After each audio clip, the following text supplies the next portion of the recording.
So when tells me the story that Christensen thought that I was, he was Wickline. It's a great story.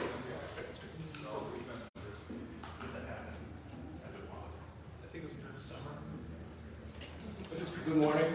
We're going to go ahead and get started. Appreciate everybody being here this morning.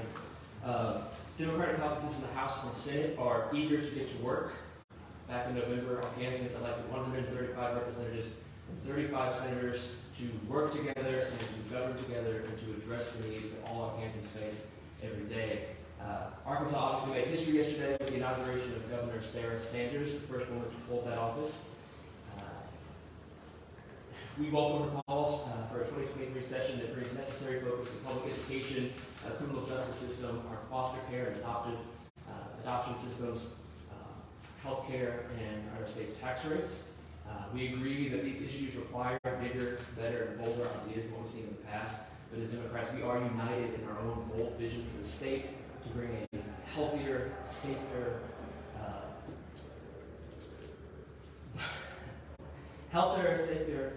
fairer, and brighter future for all Arkansans. Our state is blessed. Many of the things that the governor mentioned yesterday, our veterans, our hardworking families, our great outdoors, are things that Arkansas Democrats support and will fight to protect this session. For most Arkansans, this is just another week. They aren't really paying much attention. We hope they do. But there's going to be a lot of activity here. For them, it's just another week. It's another week of getting their kids ready for school, going to jobs that don't pay as much as they should, and of just fighting to keep food on the table and address the everyday challenges they face. So we are united in addressing those issues here and keeping hardworking families first and foremost in the work that we do here at the Capitol, and not letting any issues that are crafted only to distract and divide us from getting in the way of that work.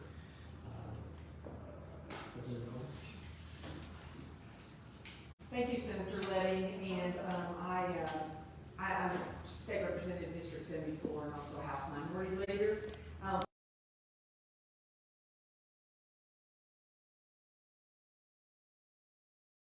Stand up against harmful ideas that bring Arkansas down. We're ready to say yes to teachers and no to vouchers, yes to kids and families, and no to tax cuts for the rich. We will be tough, fair, thoughtful, and deeply connected to our communities. You can count on us to fight for you and with you. We need you and your voices and your stories, and we hope you'll partner with us for a better Arkansas. Because no matter how hard the fight, no matter how hard it is during the session, Arkansas is definitely worth it. We don't know yet all the details of Governor Sanders' proposed education reforms. Yesterday, the governor shared her core approach to improving our public education, and we agree the road to a brighter future in Arkansas starts with raising our worst in the South teacher pay and expanding access to pre-K. However, we cannot do these things if we keep pushing the same regressive belt approach to cutting taxes. Phasing out the income tax isn't a solution. It's only going to keep us from making meaningful progress. The governor has also reaffirmed her support for unproven voucher programs. Democrats and many of our Republican colleagues believe we can't improve our public education if we pull unregulated dollars from our school districts, which is exactly what we believe these voucher programs will do. And we can't support our teachers if we alienate and insult them with headline-grabbing executive orders. Our teachers are committed to educating our children, and Democrats will always stand with them. The governor said she's ready to raise teacher pay, and we're ready to help. This should be done independently of educational reforms because our teachers cannot wait any longer. Democrats in both chambers are ready to answer the calls for other people-focused policies that Governor Sanders supporters passed yesterday. This includes raising meaningful teacher salaries, fully funding educational opportunities, decriminalizing marijuana, and expunging non-violent possession charges, expanding access to health care for women and all Arkansans, passing criminal justice reforms that will keep all Arkansans safe without committing the state to millions, hundreds of millions of dollars in spending over the coming decades. Democrats are ready to work with our Republican colleagues on these issues, but we couldn't quite ignore the difference in tone between the governor's two speeches yesterday. First, her address in the legislature, she mentioned reforms to the foster care and adoption system and pre-K expansion. Then she left those out of her public address on the Capitol steps. She did mention critical race theory in her speech to lawmakers, and by the way, critical race theory is a college-level course that isn't taught in any public K-12 school, but she mentioned it a number of times in her remarks on the Capitol steps. We're ready to work with her, but we want to know which governor will come to the table to talk. It's important that we remember both the governor and lawmakers are public servants elected to serve in Arkansas. We've all had enough of politics and games, and the campaigns are over. It's time we get to work, and we'd be happy to take any questions you all have. Thank you so much for being here today. Representative and Senator, given the numbers that Democrats have in the legislature right now, what realistically do you think you all could do to fight things that you disagree with or raise the issues that you want to push for? We're all clear-eyed about the political reality. I would say Democrats are able to pass legislation. We have a number of Democrats who have made some pretty impressive wins in recent legislative sessions. Obviously, when it comes to pushing back against some of the Republican priorities or the governor's priorities, we know that we don't necessarily always have the numbers to win those fights, but together our caucuses represent well more than 500,000 Arkansans whose voices deserve to be heard, and we'll make sure that they're represented throughout the session.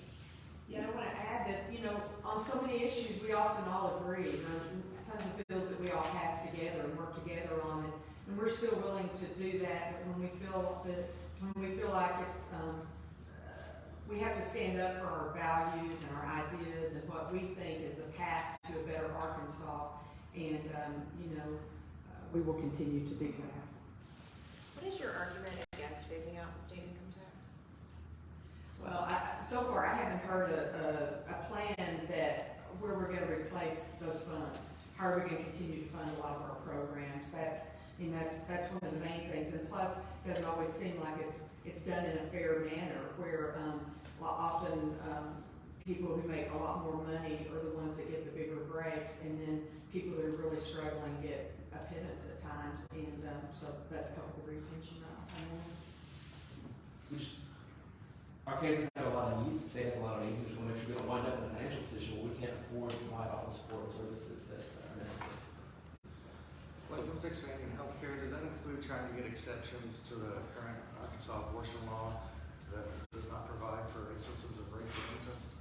Absolutely. I think most Arkansans might not even be aware of the law that took effect last summer, which removes all exceptions for abortion, with the exception of the health of the mother. We want to make sure that we try at a very minimum to restore those exceptions, even though we believe that Arkansans should have full access to the health care that they need. And we do have folks that plan to run some bills on these issues, and we feel like it's a very important one for Arkansans. Is that something where you think you might garner some Republican support for, or when you think ever it's possible? We would hope. We would hope so. That's just one more example of some extreme, real extreme views. Going just a little bit too far, well, a lot too far, but especially with rape and incest and health of the mother, it just is too extreme. And we think that Arkansans in general feel the same way about that. Acknowledging the session just started, you pointed out that Democrats have been successful with some pieces of legislation over the past few sessions. Have you felt a shift in the new administration and with turnover in the legislature, a lot of new legislators, willingness to work with Democrats? So far, the rhetoric has been, and the governor just became official and elected, but so far it has been, I feel like that it has been that we want to work together when we can. We know we're going to differ on some issues, and then we may not be able to, but no, I haven't specifically heard any push to shut us out or anything like that. They obviously have the numbers to do most of what they want to do. If they all agree on the issues, they can do that. But once again, there are lots of things that we work together on, and we want to continue to do that when we can, and we think it's the best path for Arkansas. And I would just add that a few of us were able to meet with the governor-elect last week. We identified some places that we'll be able to work together. There is a lot of change in the Senate and the House, but in the Senate, it's the largest first-term class since 2023.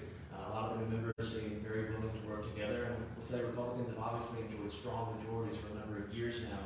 And as I pointed out earlier, Democrats have scored some significant legislative wins, and we obviously weren't able to do that without Republican votes. So it is possible for Democrats to pass meaningful legislation. What were some of the areas y'all could work together on that came out of the meeting?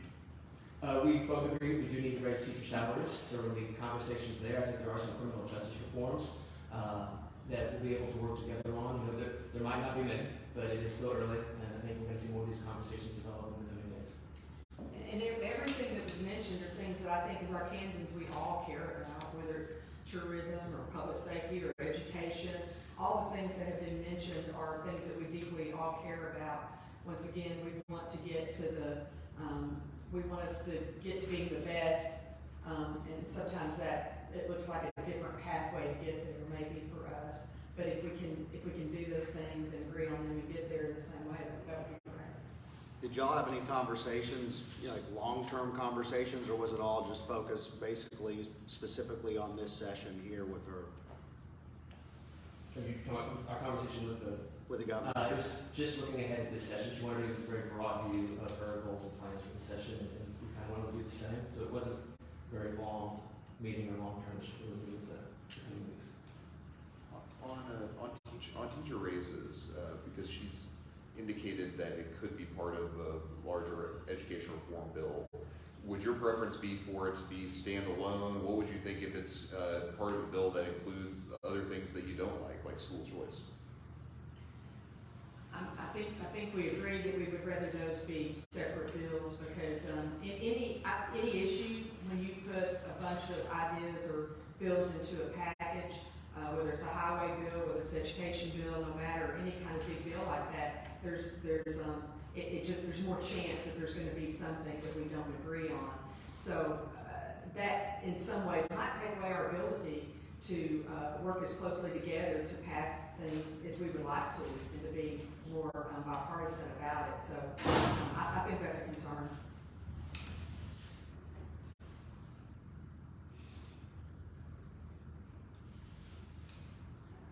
Anything else? Okay. Thank you for being here. Thank you.